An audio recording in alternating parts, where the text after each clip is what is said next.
At this time, we'd like to have Dr. Larry Brothers come up.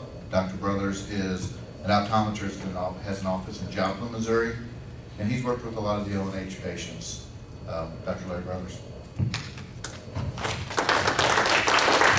Thank you very much. I'd like to thank Dr. Hakeem and Carol and Brad for putting this together. It gives everybody a chance to see some of the things that these people, and I think probably a lot of you have experienced too with your own situations. And hopefully that there will be some questions that you will have answered, and you'll set your sights very high on what your possibilities of the things that you can do will be. This is the first time I've done this. I was reading a book the other day.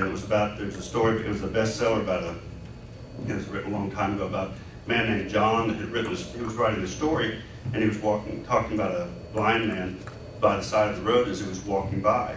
And as they were walking by, the history at that time was, that era was that if there was something that somebody had a condition like this, that the first thing they did was try to figure out whose fault it was. Whose fault, why is this man blind? Is it something he's done? Is it something his family's done? What is it? And the people with him said that you're looking the wrong direction. You should quit looking for the person to blame, because this man was born blind, so that God will have that he will be able to manifest his way in this man's life. And with that, he spit on the ground and he wiped the dirt, he wiped the clay on the man's eyes, and told the man to go home and wash his eyes out. And he did. And he came back, and the rest of the story goes, it says, one of the leaders there said, since the world began, there was no story, no history of any record where a man's eyes who was born blind had them open. And therefore this man must be of God. The story was in John, the Bible, in chapter 9. It's something that we use for gives us a lot of hope on everything else too, because this was the times that they had at that point were very consistent with what a lot of you go through. That you see that the people were trying to figure out, was it something you've done wrong? Was it something that you could have done differently? What is it? Who can blame you? What can do it? And there was a lot of uncertainty from the other people at that time. And so we fast forward to about 2,000 years, and January of 2002, I had a woman walk into the office with a 3-month-old baby, and she had come with some pretty grim news that the ophthalmologist had just told her that her baby is blind and there's no hope for her. What should she do? And she was referred to another specialist in Kansas City, and they went ahead and went to that. And about 3 months later, or after that visit, she came back, and the other ophthalmologist had the same results. There's no hope for your daughter. That's just basically it was, we can't help you. Next person, and they would move on. There was not any solution, any potential for anything to do that. And I think everybody's probably. I've not gone through that person in my family, but I know that there are a lot of people that have. There's a lot of people that have dealt with that same realization that there was something that was very big out there. There's something that was very difficult for you to control. About 4 months later, Dawn had gone and had done some research on the stem cell through Baker, and was asking about if this was something that was going to help her daughter. Was this going to be something that there was going to be some potential to give her daughter a chance to see? Without even knowing anything about it at that time, basically nothing at that time, that I just felt this peace that there was something, that this was going to work. There was hope in this process. There was hope in this progress. And explain to her that as a parent, you have that obligation for your children, that you want them to do everything, that you want to do everything in your possibility that you can do. You want to improve their quality of life. That's one of our main goals as we raise kids, and that's where which usually to me it sounded like a no-brainer. But I found out later that she had said that was one of the reasons that she felt. She had asked me if it was my son, would I go through the same process? And I definitely I would look at every attempt to try to get him to that point too. Over the next 2 years, we would see Riley on a regular basis, just as she was going through the process of getting ready for this trip. We would try to evaluate her. Her vision at that point was was next to nothing. The optic nerve is generally about the size of a pencil lead. And you think of a blade of grass, if it's not used, or if the grass isn't watered, the grass shrivels down, it gets smaller, it doesn't function as well. And so when you look at the optic nerve, it looks smaller, it looks pale, it just doesn't work as well, it doesn't function as well.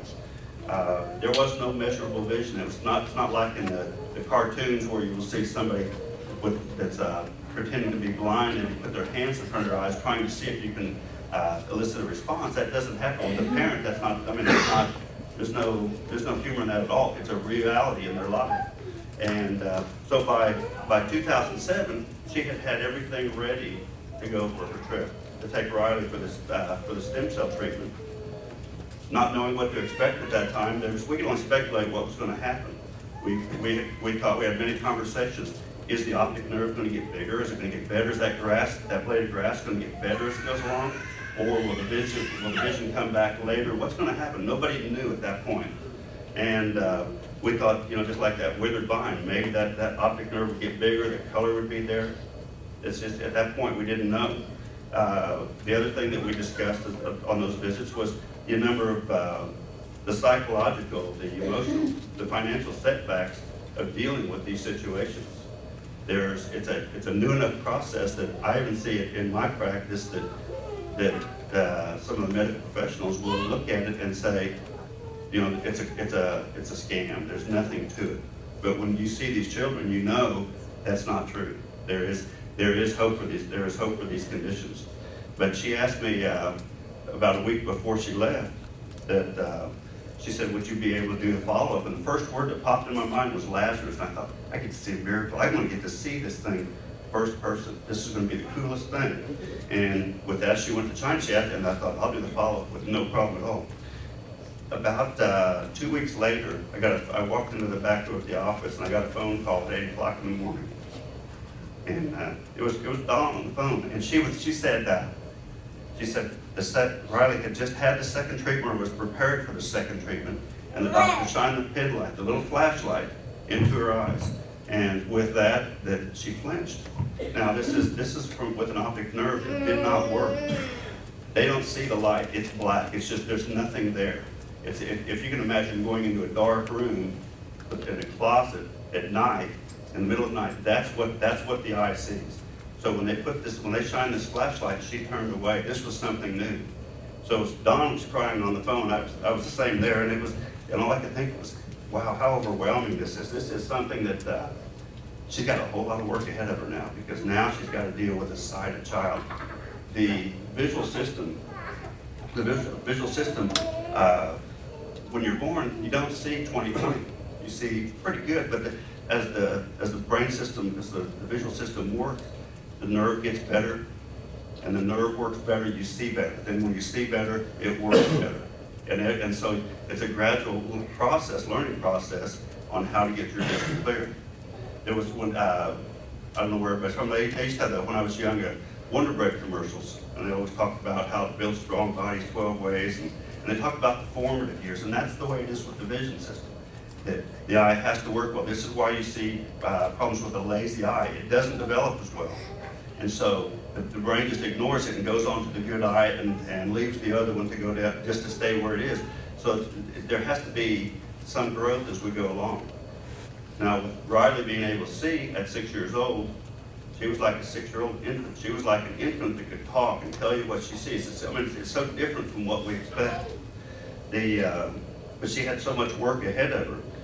As time went on, we realized there was a lot of things we were going to have to do different. When on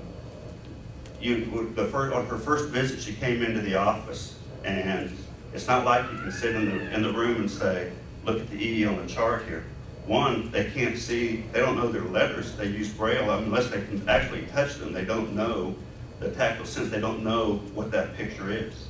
They don't know the color black or red or green. They've not seen it. And when we walked her down to the end of the exam room, we could cut out a cardboard E just so she could hold it, just so she could have something there. And when we got down and sat in front of the wall, in front of the iPad, she said, "Can you see this thing, this thing in her hand?" And yes, can you touch it? It's like this. Well, actually, it's right here.